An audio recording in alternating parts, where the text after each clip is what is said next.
पीले दांत वाली बहू। रंजना कभी ब्रश नहीं करती थी। उसे कितनी बार उसके माँ बाप ने डांटा, लेकिन उसका कोई असर उस पर होता ही नहीं था, जिस कारण से उसके दांत पीले पीले हो जाते हैं। शादी के बाद। अरे बहू, वैसे तो तुझ में कोई कमी नहीं है, पर तेरे दांत इतने पीले कैसे हैं बेटा? कैसे मतलब? कोई सर्जरी थोड़ी ना कराई है। वो तो क्या नाम, मैं ब्रश नहीं करती थी तो पीले हो गए। अब क्या करूं? आप कहे तो लाल करवा लूं या फिर काले? यार ये क्या है, क्यों माँ से लड़ रही हो? लड़ रही हूँ? अरे मैं लड़ रही हूँ या ये बोल रही है कि दांत पीले है, पीले। अरे तपस्या थोड़ी ना की है इन्हें पीले करने के लिए। बकायदा ब्रश नहीं किया है 20 साल तक, तब जाकर।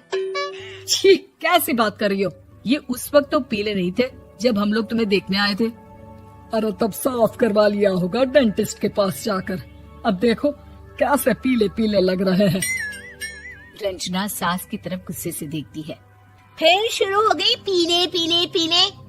अरे पीले तो तब भी थे जब मेरे हाथ का रसगुल्ला उड़ा उड़ा कर खा रही थी और बोल रही थी, लड़की नहीं गुणों का खजाना दे रहे भाई साहब। खैर, अब वो लोग करते भी तो क्या करते, पीले दांत वाली बहू पल्ले पड़ी थी तो झेलना तो था ही। एक दिन कीर्तन में रंजना गाना गा रही थी। अरे कमला बहन, माँ का द्वार है, यहाँ तो सब शुद्ध होकर आते हैं, फिर अपनी बहू को ब्रश भी नहीं करवाती तुम। दूर से पीले पीले दांत भक्ति में बाधा उत्पन्न कर रहे हैं। अरे कोई 2 साल के बच्ची थोड़ी ना लेकर आई हूँ मैं बहू बनाकर। अच्छी खासी लड़की है, अरे कैसे करवाऊं ब्रश? ये तो उसे खुद करना चाहिए ना। अब माँ बाप तो इसके जैसे तैसे निपटा दिए, ये नहीं सोचा कि सास कैसे संभालेगी। सास बहू को लेकर घर आ जाती है, लेकिन सोच लेती है कि अब इसे लेकर कहीं नहीं जाएगी। अगले रोज बहू कहती है, अरे क्या हो गया, मंदिर नहीं जाना क्या? कीर्तन का वक्त हो रहा है। मेरी मधुर वाणी से कान्हा जी जागते हैं और सोते हैं। आप तो जानती है ना उनकी भक्ति में कितना मन लगता है मेरा। वो क्या है ना, तबीयत ठीक नहीं लग रही है मेरी, आराम करूंगी मैं। तबीयत ठीक नहीं लग रही? अभी तो मिथुन के गाने पर नाच रही थी आप, और अब बोल रही है कि तबीयत ठीक नहीं लग रही। अरे भक्ति में मन लगा लो सासू माँ, ऊपर जाना है, क्या मुंह दिखाओगी आप? हाँ? सास को बहू की बात पर गुस्सा आ जाता है। मैं क्या मुंह दिखाऊंगी, इसकी चिंता तो ना कर, समझी?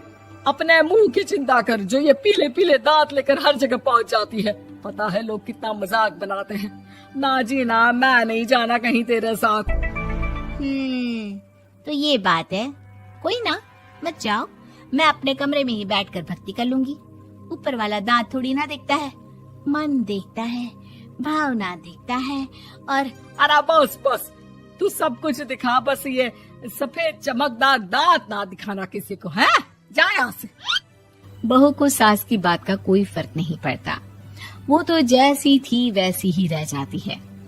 सुबह नहाकर किचन में खाना बनाना, फिर खाना खाना, कीर्तन भजन करना और सो जाना। एक दिन, माँ जी मैं सहेली के घर जा रही हूँ, शाम को लेट आऊंगी। हाँ, तो जाना, मैंने कौन सा तेरी आरती करनी है घर पर बैठकर। रंजना सहेली के घर जाती है, जहाँ वो पार्टी में जाने की तैयारी कर रही होती है। अरे शिखा, कहाँ जाने की तैयारी कर रही है? मैं गलत वक्त पर आ गई क्या? अरे नहीं यार, उल्टा सही वक्त पर आई है। मैंने ये साड़ी और ज्वेलरी निकाली है यार, शाम को इनके ऑफिस की एक पार्टी में जाना है। बताना कैसा लग रहा है ये सब? नहीं यार, इस ड्रेस के साथ तो वो वाली ज्वेलरी अच्छी लगेगी। हाँ, सही बोल रही है, मैंने ध्यान ही नहीं दिया। वैसे तो हमेशा से मस्त फैशन सेंस रखती है। तो बड़ा जाती होगी ना पति के साथ पार्टी में। रंजना कुछ नहीं बोलती, बस सोचती है कि यार काश ये बात सही हो जाती, पर मैं क्यों नहीं जाती पार्टी में? क्या इन लोगों की कोई पार्टी होती नहीं होगी? रंजना घर आती है और रात में पति से सवाल करती है, एक बात बताइए, आप मुझे किसी पार्टी में क्यों नहीं ले जाते? क्या आपके यहाँ ऑफिस में पार्टी नहीं होती? पति बेचारा क्या कहता कि दांत पीले हैं तुम्हारे इसलिए। अरे कोई पार्टी होती नहीं हम लोगों के ऑफिस में, तो कहाँ से लेकर जाऊं? और मार्केट, मॉल, कहीं वीकेंड घूमना, कहीं तो। अरे यार सारे हफ्ते में एक छुट्टी मिलती है, तो सोचता हूँ कि आराम ही कर लूं। क्यों? रंजना मन मार के रह जाती है। पहले कभी सास के साथ मंदिर जाया करती थी, लेकिन वो भी सास ने ले जाना बंद कर दिया। घर बैठी बैठी रंजना बोर हो जाती है। तभी उसे आइडिया आता है और वो मायके जाने का सोचती है। सासू माँ, 2 दिनों के लिए मम्मी के घर जा रही हूँ। अच्छा अच्छा ठीक है, आराम से जा।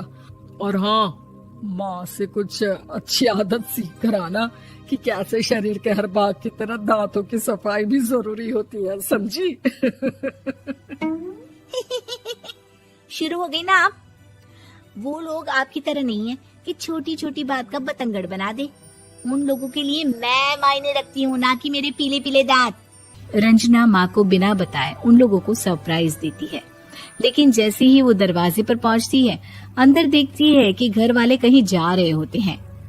अब माँ, काश रंजना दीदी के दांतों वाली प्रॉब्लम नहीं होती, तो वो भी हम लोगों के साथ चलती ना बुआ जी की बेटी की शादी में। हाँ बेटा, लेकिन अब उसे कौन समझाए कि उसको उसके पीले दांत नहीं दिखते, लेकिन उसके आसपास के लोगों को कितना एम्बैरेसिंग फील कराते हैं। मुझे तो कितनी बार उसके स्कूल की टीचर ने शिकायत की कि उसके साथ कोई लड़की बैठना भी नहीं चाहती, और ना ही कॉलेज में कोई उससे बात करना चाहता था।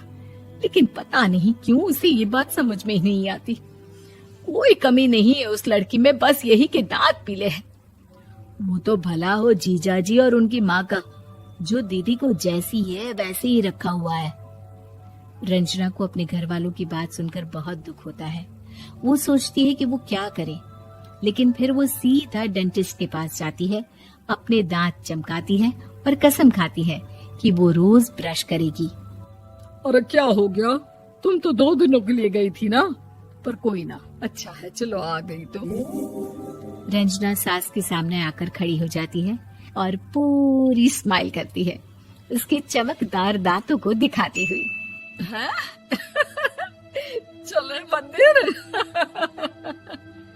माँ, मुझे माफ कर दीजिए, मैंने आप लोगों को बहुत एम्बैरेसिंग फील करवाया। मैं आज से रोज ब्रश करूंगी।